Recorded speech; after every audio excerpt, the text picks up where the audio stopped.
Welcome back, everyone. We're diving into something really fascinating today. It's an excerpt from Arundhati Roy's The God of Small Things. Hmm. It takes place during this late night Kathakali performance.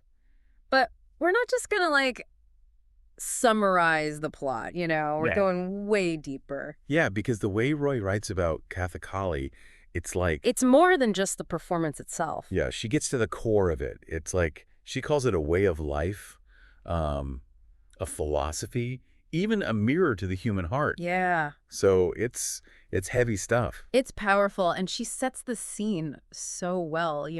It's in this white-walled temple, and there's a sleeping elephant outside. Oh, wow. And it's during monsoon season, so you can really feel that atmosphere. You're Wow. right there with the twins, Esta and Rahel. Wow, that's really cool. So we're not just watching the performance, we're like experiencing it right alongside these characters. It's like, I mean, I'm already hooked just from that setup. And speaking of the setup, like that whole monsoon atmosphere, I feel like it really adds to the whole, I don't know. The moodiness. Yeah, like with the rain and the flickering lamplight, it creates this sense of A anticipation. little bit of unease. Yeah, definitely. It's like foreshadowing. Yeah, because we know there's a lot of stuff going on, both in the Kathakali stories that are going to be performed, Yeah, and then also with the twins themselves. totally. All right, so before we get to the actual plays, can we talk about the Kathakali man himself? Like, Rory describes him as the most beautiful of men, Yeah. and she says his body is like literally his soul. What's that all about? Yeah, it's interesting. What do you think she's trying to say there? Well, I mean, it seems like in Kathakali, it's not just about acting, it's about embodying the role. Like, you become the character. Oh, interesting. So it's like the Kathakali man, he's not just portraying these characters, but he's like channeling them through his whole being. Yeah, it's like this complete transformation. Exactly. But then there's this, like, sadness to his character, too, right? Right. Totally. Like his own children, they've rejected his art form. Yeah, they're not interested. It's like he's almost like condemned goods, is how she puts it. Yeah, it makes you think about, like, tradition, and how hard it is to keep these traditions alive sometimes. Especially in a world that's changing so fast. Exactly. It's like, and this is where the tourists come in, right? Right. Because they're the ones he has to perform for now.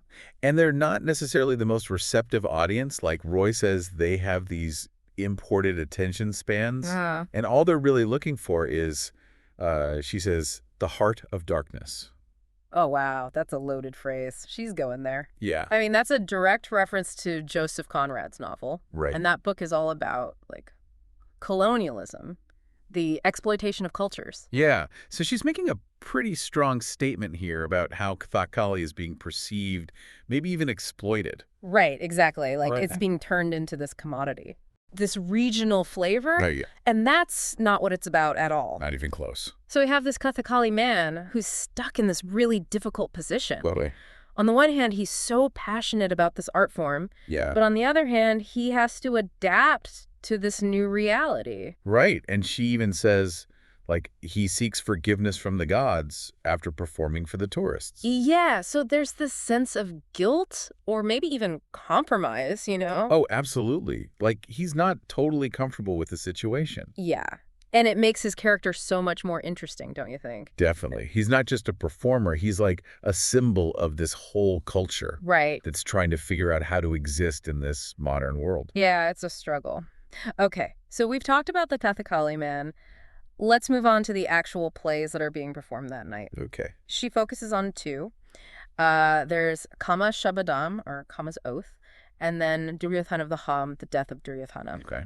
What stood out to you about those stories? Why do you think she chose to highlight those ones? Well, they're both from these, like, epic Indian Oh, kings, wow. full of gods and warriors and these huge battles. Yeah. But she uses them to explore these themes that are totally universal, Mm, like love, betrayal, revenge, yeah. and that cyclical nature of violence. She does it through these incredibly vivid descriptions. Wow. Like, let's start with Kama. He's the abandoned son of Surya, the god of day. Okay. And she describes him as, like, stoned with despair. Wow. And his costume is all tattered. It's such a powerful image. It is. It's like even gods can experience this kind of suffering, this abandonment. Ah. But even though he's like in this total state of despair, he's still captivating, you know? It's like that brokenness. I don't know, it's beautiful in a way. Yeah, it's powerful. And then there's Kunti, his mother. Okay. And she's being played by a man who's been doing these female roles for so long that she describes him as having grown soft and womanly. Oh, wow. What do you make of that?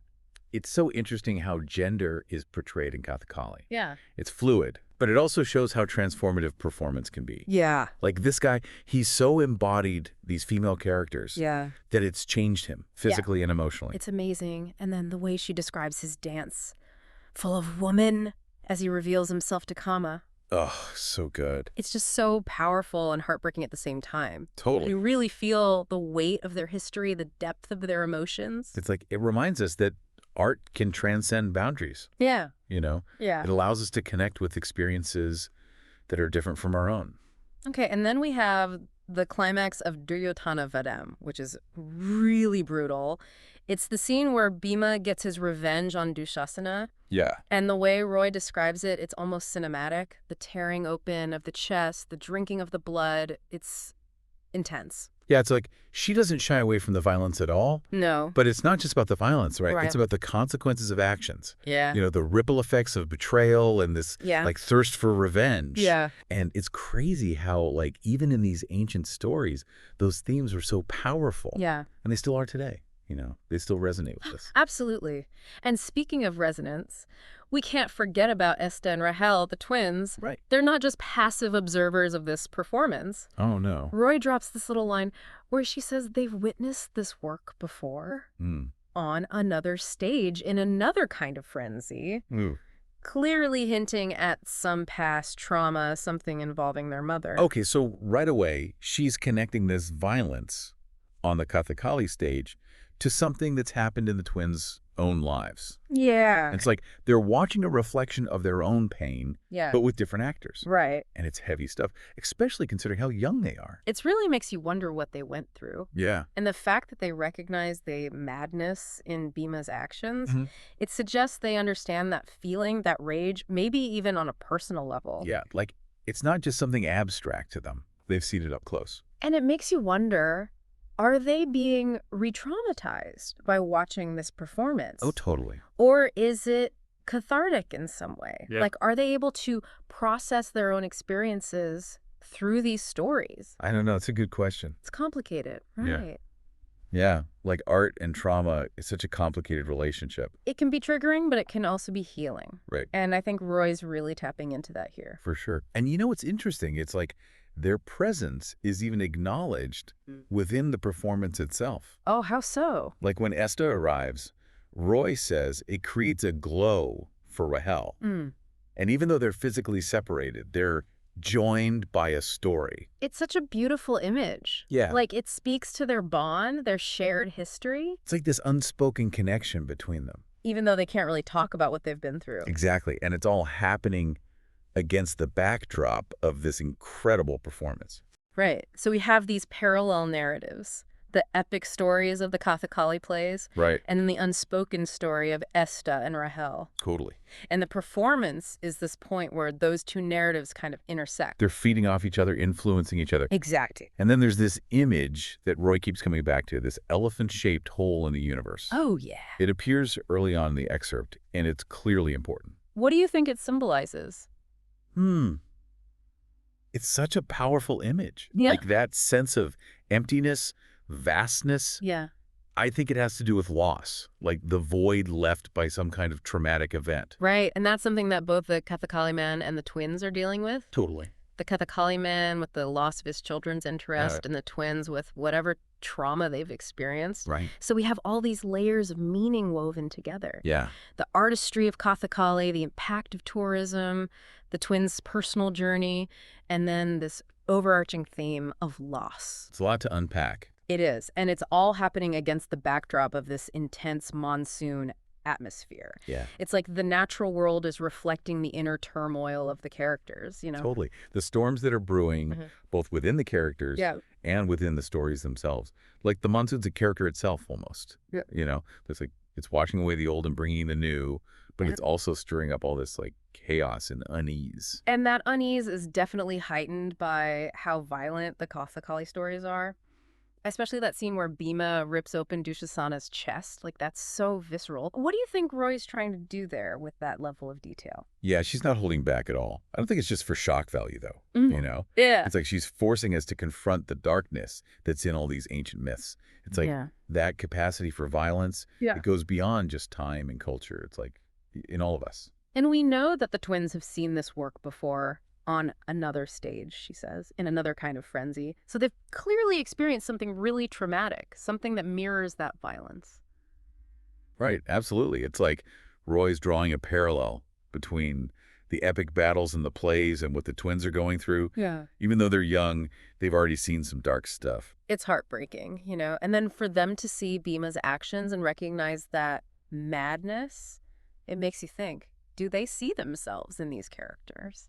I mean, it's possible. That's what I love about Roy's writing.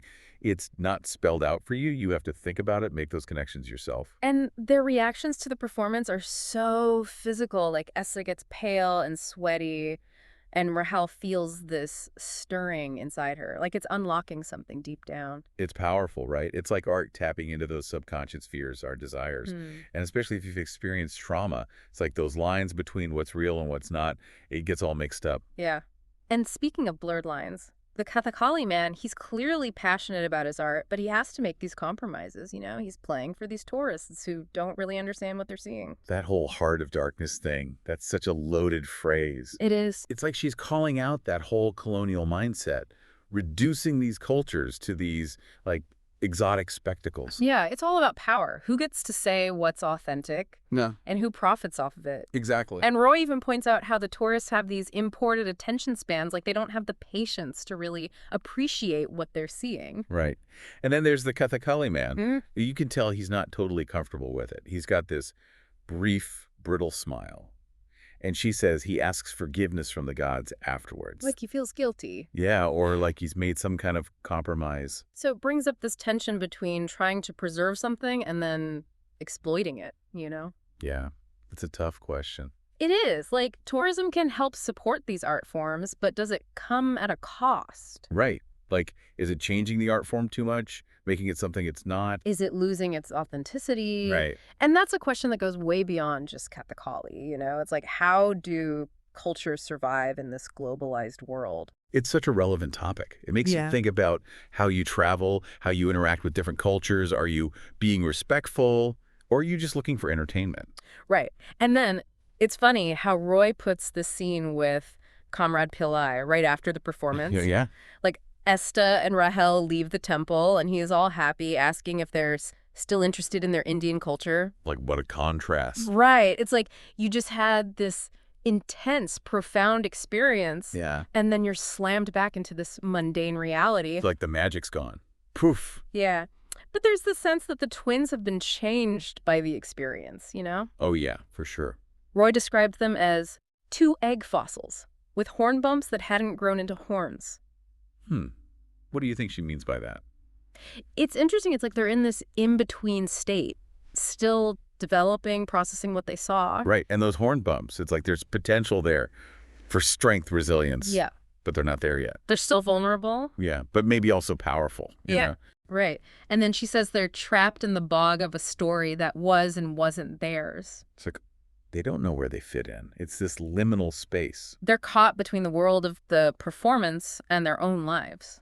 Yeah, that's a great metaphor for how trauma can make you feel. Mm-hmm. Lost, confused, like you don't belong anywhere. But they're not alone. They're in it together. She says they walk home together, he and she, we and us. So despite everything, they have each other. Yeah, that bond, that shared experience. It's like a lifeline, a reminder that even when things are messed up, you're not alone. And I want to go back to that image of the elephant-shaped hole in the universe. Okay. It shows up again during that fight between Bhima and Dushasana. It's like it's witnessing the violence. It's powerful, right? It's like that void, that emptiness, it's everywhere. Yeah. Doesn't matter what's happening, it's always there. It's part of them. Do you think that hole can ever be filled? That's the question, isn't it? Like, can you ever really heal from trauma?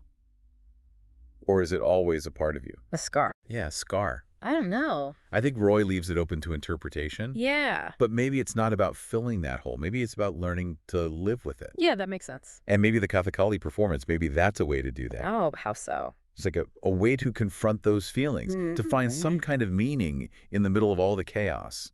Not escaping from reality, but like finding a way to process it. Right, like art can give you the tools to do that, Yeah. to understand the darkness, to make sense of the world. And maybe that's what art does for all of us, you know? It helps us explore those shadows, those difficult emotions, and find beauty even in the broken places.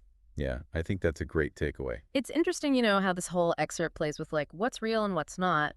The way the Kathakali man becomes the characters, the twins seeing their own experiences reflected on stage. It's all so intertwined. Right, it's like art isn't just reflecting life. Yeah. It's shaping how we see ourselves and the world around us. And when you're dealing with these big emotions, grief, anger, it's like the lines get really blurry. And there's that part where Roy talks about how Kathakali actors approach their roles. It's different from Western acting, she says. Yeah, how so? So the Kathakali man, he wants to escape the role while a Western actor wants to enter it. It's like two totally opposite approaches. So what do you think that says about those two cultures? Well, I think it shows different ideas about the self. Okay. Like the Kathakali man, he's part of this tradition that goes back centuries. Right. He sees himself as a vessel, like Yeah. he's channeling something bigger than himself, something ancient and universal. Because he's not trying to be realistic. No, it's not about creating an illusion. Yeah. It's about tapping into this collective human experience. Right, like these archetypal emotions, stories that resonate across time. Exactly. And a Western actor, they're often focused on like psychological realism, Right. individual expression.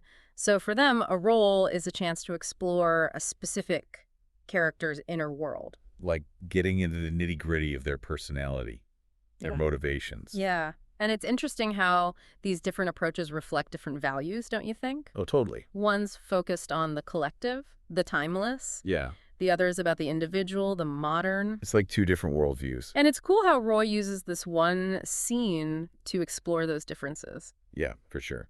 And it makes you realize art is always a product of where it came from. Yeah. The time, the place, the beliefs of the people who made it. Okay, so can we talk about the setting? Like why a temple Yeah. and during monsoon season? What's Roy doing there? I think the temple is key. It's not just any old building. Right, it's loaded with symbolism. It's a sacred space. Right. Ritual, connection to the divine. It's the perfect backdrop for a performance that's all about gods and demons. And those big questions about what it means to be human. Exactly. And then the monsoon season, with all that rain, the dramatic skies, it just adds this whole other level to the atmosphere. It's like the natural world is in sync with what the characters are going through. All that chaos and uncertainty. It's like a cleansing, but also a disruption. Yeah, like things are being washed away. Well, what's going to take their place? That's the question, right? It's like the twins' journey. They're trying to figure things out. Yeah. They're dealing with this trauma. They're searching for some meaning. Right. So after all this, what have we learned about Roy's God of Small Things? What's the takeaway from this whole scene? From the Kathakali, the twins? What's it all about?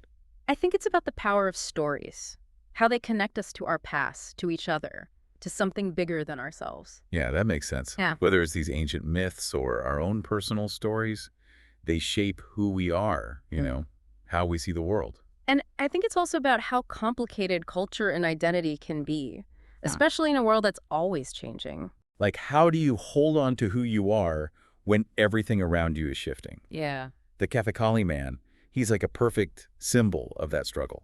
Right. And then ultimately, I think it's a testament to art. Yeah, art is powerful. It can transport us, challenge us. Help us understand ourselves. And it can be both painful and healing at the same time. Right, like a mirror and a window all at once. And it leaves us with this question. What is the God of small things? Like, what does that even mean? Is it the beauty you find in unexpected places? Yeah, maybe. Or those small moments of connection when everything else feels chaotic. Or maybe it's those tiny details that actually hold the biggest truths. It's like Roy saying, pay attention, look closer. The answers are there, but you gotta look for them. Right, it's not always obvious. It's in the quiet spaces, between the lines. And those are the truths that stick with us, The ones that stay with you long after the performance is over. So we've just explored a tiny piece of Roy's book today. Just a glimpse. But hopefully it's made you want to learn more about Kathakali, about the god of small things. It's a journey worth taking. Absolutely. So until next time, keep diving deep, keep questioning, keep exploring. You never know what you might discover.